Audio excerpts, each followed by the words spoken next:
1994వ సంవత్సరం ఆగస్టు నెలలో అనుకుంటాను, జోసఫ్ మాష్ గారి యొక్క ప్రథమ సంతానంగా ఉన్న ప్రియ కుమార్తె అమ్ముడు ఆ సంవత్సరం చనిపోవటం జరిగిందని విన్నాను.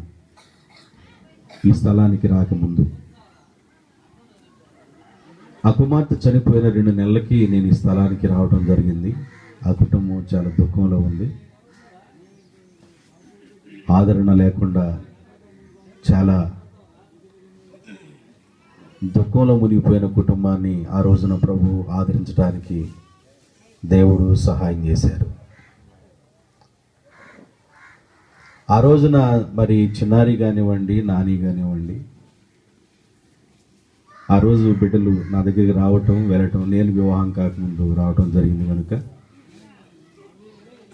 ఆ రోజు నుండి వారు ప్రభు పాదాలు పట్టుకొని ఈరోజు కూడా వారు దేవుడిని అనుసరించి నడవటానికి దేవుడు వారికి కృప చూపించారు. ఆ రోజు ఏర్పడిన ఆ ఆత్మ సంబంధమైన అనుబంధం కుటుంబంలో ఒక బిడ్డగా నన్ను ప్రేమించి గౌరవించి మరి జోసఫ్ మాష్ గారిని నేను చిన్నాన్న అనటం ప్రారంభించాను. అంటే గ్రామంలో నేను ఎక్కువగా ఇద్దరినే పిలిచేవాడిని, విజయరాజు గారిని, జోసఫ్ మాష్ గారిని. వారు కూడా నన్ను అలాగే చూశారు, కుటుంబంలో ఒక బిడ్డలాగే చూశారు.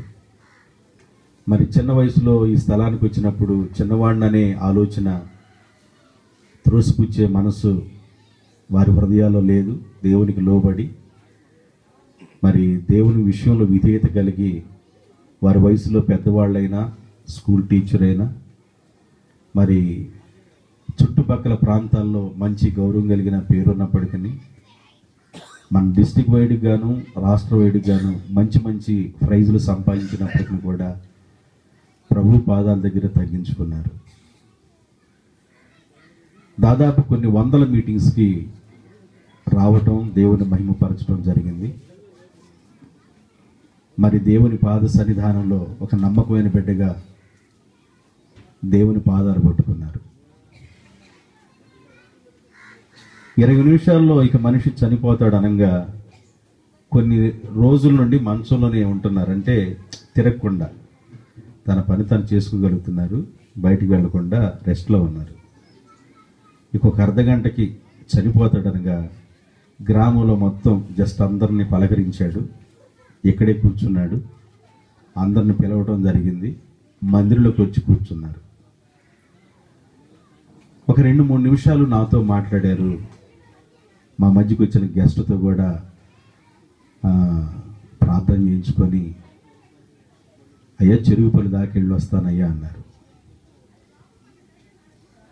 చెరుగుపల్లి వెళ్ళారు.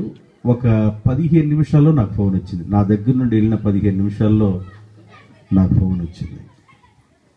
జోసఫ్ మాష్ గారు షాపు దగ్గర కూర్చున్న మనిషి కూర్చున్నట్టుగా ఒరిగిపోయారు.